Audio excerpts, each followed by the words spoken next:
Punjabi link वेख रहे सारे दर्शकों का स्वागत है। मैं हाँ नीरज बाली। एसजीपी चोणां एक अजिहा मुद्दा जिस नूं पंजाब दे सीएम ने छेड़ के एक नवे विवाद नूं जन्म दे दिता अजिहा कहा जा सकता है। गवर्नर नाल चिट्ठी अते अजे खत्म नहीं होया सी कि 1500 करोड़ का आरबीआई तो लोन लिया तो विरोधियों नूं नवां काम दे दिता। करजाई हुंदे पंजाब दे बारे होर खुल के बोलो। खैर अपने एक ट्वीट च जो सीएम मान ने खुल के नहीं बोलिया वो ये सी कि श्रोमणी गुरुद्वारा प्रबंधक कमेटी ने चोणां दा मुद्दा जरा को चूंडी वढ़ के लांबे हो गए तो एसजीपीसी के विरोधियों को नवे बयान देने के लिए थां कर गए। थां दरअसल इस सवाल नूं भी है कि की एसजीपीसी चोणां वाकई होणगियां इस साल या जल्द होणगियां, तो इसका सीधा जवाब है नहीं। जी हाँ, तुसीं बिल्कुल सही सुनिया।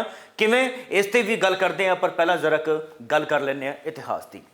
एसजीपीसी की स्थापना साल 1920 में 16 नवंबर को गुरुद्वारा सुधार लहर के नाल हुई सी और सिखां की मिनी पार्लीमेंट वजों जानी जाती श्रोमणी कमेटी चोणां नूं 12 साल बीत चुके हैं।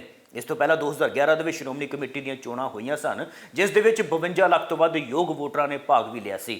हर 5 साल बाद होने वालियां ये चोणां 2016 दे विच दोबारा होणियां सन, पर अजिहा नहीं हो सकिया। दरअसल ये चोण अमृतधारी बनाम सहजधारी सिख वोटरां के मुद्दे ते अदालती लड़ाई विच उलझ गई। सहजधारी सिखां नूं वोट का अधिकार ना देने की मंग की गई। अदालती फैसले तो बाद यह विवाद हुण खत्म हो गया, पर श्रोमणी कमेटी दीयां चोणां नहीं करवाईयां जा सकियां ते हुण तक जथेबंदी का काम कार्यकारी कमेटी ही संभालती रही है। इस साल हाई कोर्ट के सेवा मुक्त जस्टिस एस सराम वालों भी गुरुद्वारा कमीशन के मुख चोण कमीशन के अहुदे तो नियुक्ति मगरों पंजाब, हिमाचल और चंडीगढ़ के गृह सकत्तरां नूं पत्र लिख के वोटर सूची तैयार करने की हिदायत दी गई सी। ते मौजूदा समय की गल करिए कि चोणां की प्रक्रिया किवें दी होवेगी, तो इसका सीधा जवाब है कि वोटर सूची नूं बदलण अते 12 साल बाद वोटरां की रजिस्ट्रेशन करने की प्रक्रिया समय लैण वाली होवेगी, समय लगेगा। हरियाणा के सिखां की भूमिका बारे स्पष्टता की घाट भी श्रोमणी कमेटी चोणां विच अड़िक्का बनेगी। अमृतसर के डीसी अमित तलवाड़ ने कहा कि जो भी सूबा सरकार तो अधिकारिक सूचना मिलेगी वोटरां की रजिस्ट्रेशन की प्रक्रिया शुरू कर दी जाएगी। उन्होंने सूची तैयार करने का जो मौका वोटर सूची को अपडेट करने में 45 दिन लगणगे। इस तो बाद चोणां करवाईयां जा सकदियां ने। श्रोमणी कमेटी मैंबर किरणजोत कौर ने भी कहा है कि मुख्यमंत्री भगवंत मान और सूबा प्रशासन सिख चोण प्रक्रिया तो अनजान है।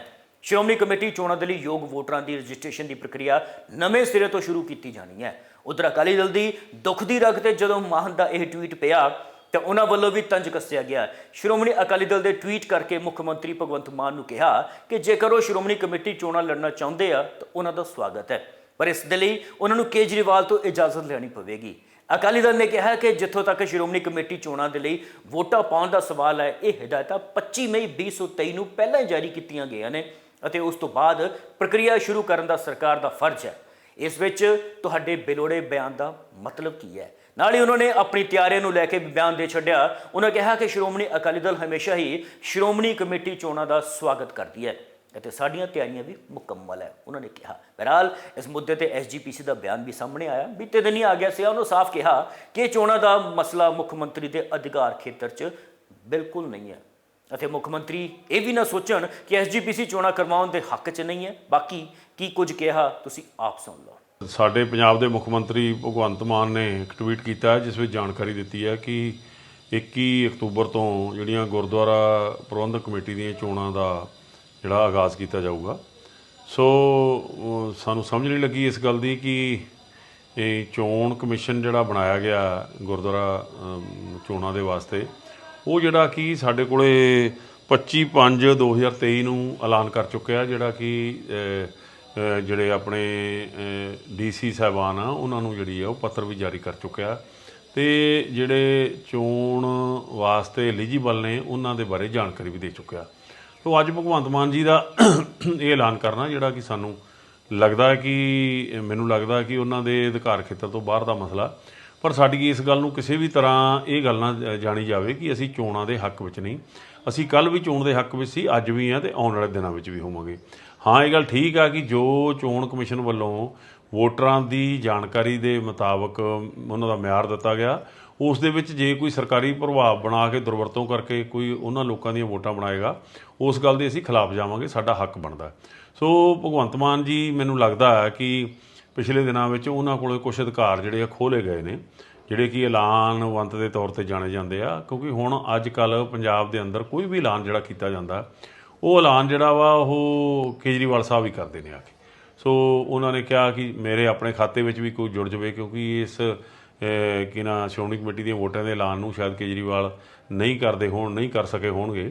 ਤੋ ਇਸ ਕਰਕੇ ਇਹਨਾਂ ਨੇ ਆਪਣੇ ਖਾਤੇ ਵਿੱਚ ਪਵਾ ਲਿਆ। ਪਰ ਇਹ ਆਪਣੇ ਜਿਹੜਾ ਪ੍ਰਬੰਧਕ ਸਿਸਟਮ ਆ ਉਹਨਾਂ ਦਾ, ਉਹਨਾਂ ਨੂੰ ਇਹ ਸਮਝਾਉਣ ਤੇ ਦੱਸਣ ਕਿ ਉਹ ਉਹਨਾਂ ਨੂੰ ਇਹ ਜਿਹੜੀਆਂ ਗੱਲਾਂ ਕਰਕੇ ਬਿਆਨ ਜਾਰੀ ਕਰਵਾ ਰਹੇ ਨੇ, ਉਹ ਉਹਨਾਂ ਦੇ ਅਧਿਕਾਰ ਖੇਤਰ ਦਾ ਮਸਲਾ ਨਹੀਂ ਹੈ। ਕੰਮ ਭਾਵੇਂ ਸਰਕਾਰਾਂ ਨੇ ਕਰਾਉਣਾ, ਪਰ ਇਹ ਗੱਲਾਂ ਜਿਹੜੀਆਂ ਅੱਜ ਲੋਕਾਂ ਨੂੰ ਸਾਰੀ ਤਰ੍ਹਾਂ ਸਮਝ ਪੈ ਚੁੱਕੀ ਆ। ਦੇਸ਼ ਦੇ ਅੰਦਰ ਚੋਣਾਂ ਹੁੰਦੀਆਂ ਨੇ ਤੇ ਚੀਫ ਇਲੈਕਸ਼ਨ ਕਮਿਸ਼ਨ ਡੇਟਾਂ ਦਾ ਐਲਾਨ ਕਰਦਾ। ਗੁਰਦੁਆਰਾ ਕਮੇਟੀ ਦੀਆਂ ਚੋਣਾਂ ਹੁੰਦੀਆਂ ਤੇ ਜਿਹੜਾ ਪੰਜਾਬ ਸਰਕਾਰ ਵੱਲੋਂ ਇੱਕ ਕਮਿਸ਼ਨ ਦਾ ਇੰਚਾਰਜ ਬਣਾਇਆ ਜਾਂਦਾ, ਉਹ ਉਹਨਾਂ ਦਾ ਐਲਾਨ ਕਰਦਾ। ਸੋ ਭਗਵੰਤ ਮਾਨ ਤੇ ਹਮਲਾ ਹੋਵੇ ਤੇ ਕੇਜਰੀਵਾਲ ਦਾ ਨਾਮ ਸਾਹਮਣੇ ਨਾ ਆਵੇ, ਅਜਿਹਾ ਹੋ ਨਹੀਂ ਸਕਦਾ। ਅਕਾਲੀ ਦਲ ਤੇ ਐਸਜੀਪੀਸੀ ਦੋਵਾਂ ਨੇ ਕੇਜਰੀਵਾਲ ਦੇ ਨਾਮ ਤੇ ਭਗਵੰਤ ਮਾਨ ਦੇ ਤਿੱਖਾ ਸ਼ਬਦੀ ਹਮਲਾ ਵੀ ਕੀਤਾ। ਖੈਰ, ਇੱਕ ਵਾਰ ਫਿਰ ਦੱਸ ਦਈਏ ਕਿ ਵੋਟਰ ਸੂਚੀ ਨੂੰ ਬਦਲਣ ਅਤੇ 12 ਸਾਲ ਬਾਅਦ ਵੋਟਰਾਂ ਦੀ ਰਜਿਸਟ੍ਰੇਸ਼ਨ ਕਰਨ ਦੀ ਪ੍ਰਕਿਰਿਆ ਸਮਾਂ ਲੈਣ ਵਾਲੀ ਹੋਵੇਗੀ। ਹਰਿਆਣਾ ਦੇ ਸਿੱਖਾਂ ਦੀ ਭੂਮਿਕਾ ਬਾਰੇ ਸਪਸ਼ਟਤਾ ਦੀ ਵੀ ਘਾਟ ਸ਼੍ਰੋਮਣੀ ਕਮੇਟੀ ਚੋਣਾਂ ਦੇ ਵਿੱਚ ਇੱਕ ਅੜਿੱਕਾ ਬਣੇਗੀ। ਸੋ ਸ਼੍ਰੋਮਣੀ ਕਮੇਟੀ ਚੋਣਾਂ ਜਲਦ ਨਹੀਂ ਹੋਣਗੀਆਂ।